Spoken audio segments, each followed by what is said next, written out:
I never really cared for the decency of the dead. To me, they are empty, meaningless. Just a body left behind, but something about their faces I find fascinating. The look of being asleep, when in reality, they're as dead as a doornail. I think to myself as I move the hand of poor Joanna closer to the teacup. Oh, Joanna, such a terrible fate you met. If only you seeked help before gashing your wrists. I step up onto the spare chair, trying to help myself from smiling. But it's no use, as I adjust the lighting above her. Such beautiful pale skin will go well with the soft lighting. She'll be perfect for my collection. I step down from the chair and prep the shot, but something seems off.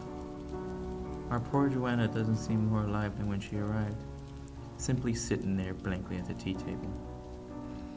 I suppose true artists have a creative block from time to time. It's no worry though. Times like these, I enjoy sitting back and drawing my inspiration from an old collection of crime scene photographs that I had snagged. I take a seat next to my beautiful Joanna and pour myself a glass of water. I open the folder and begin with a murder scene. Beautiful, crimson hip. Minutes turn into hours, and I have become frustrated with the lack of new ideas. Maybe a calming beverage will ease my nerves, I think to myself. I get up from my seat and head for the kitchen door, when all of a sudden I hear a faint whisper. I turn around and catch the eyes of Joanna staring blankly into mine. I'm sorry, dear, come again? To no surprise, I receive no response. Why have you become shy all of a sudden, beautiful? I turn and continue my way to the kitchen. At the fridge, I pull out a bottle of water and pour myself another drink.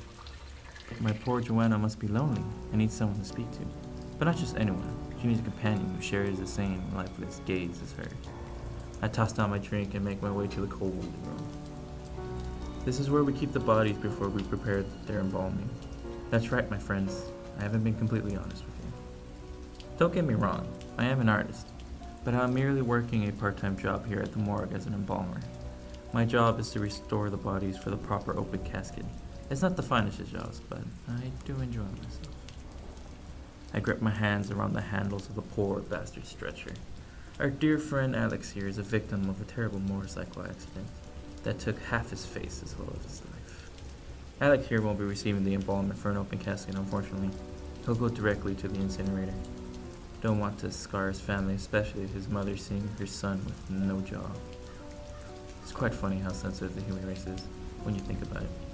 But I get more important things on my mind, like the concept of beauty and the beast for my photo shoot. Our dear friend Alex here will obviously be playing the role of the beast. I keep thinking about how exactly I want to position him.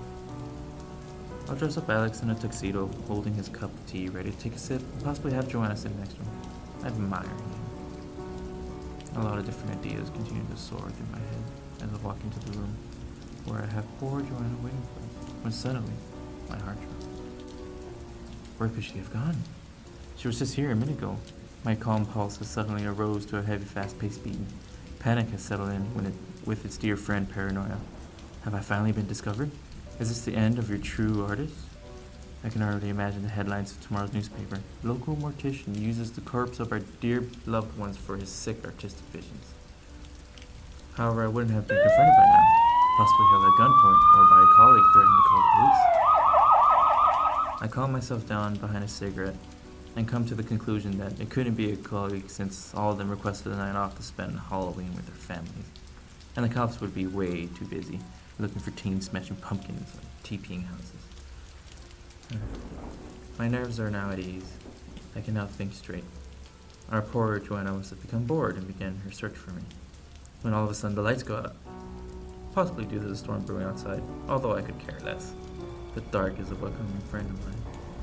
But I must find my model and the location of the generator to finish my work. When all of a sudden I hear footsteps approaching behind me. There's now a cool breath of air hitting me in the back of my neck. I don't need to turn to know who it is. Suddenly, a flash of white light.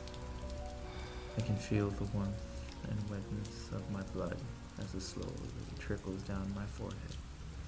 At a glance before I hit the floor, I look towards the stretcher at the end of the room to see the silhouette of Alex sitting under the sheets. I am now on the floor, facing up towards the ceiling. Breathing has become a difficult task as this room continues to spin. In an instance of a flash from the lightning outside, I see the cold, dead eyes of my poor Joanna staring blankly into my soul. My eyelids become heavy, and breathing has become a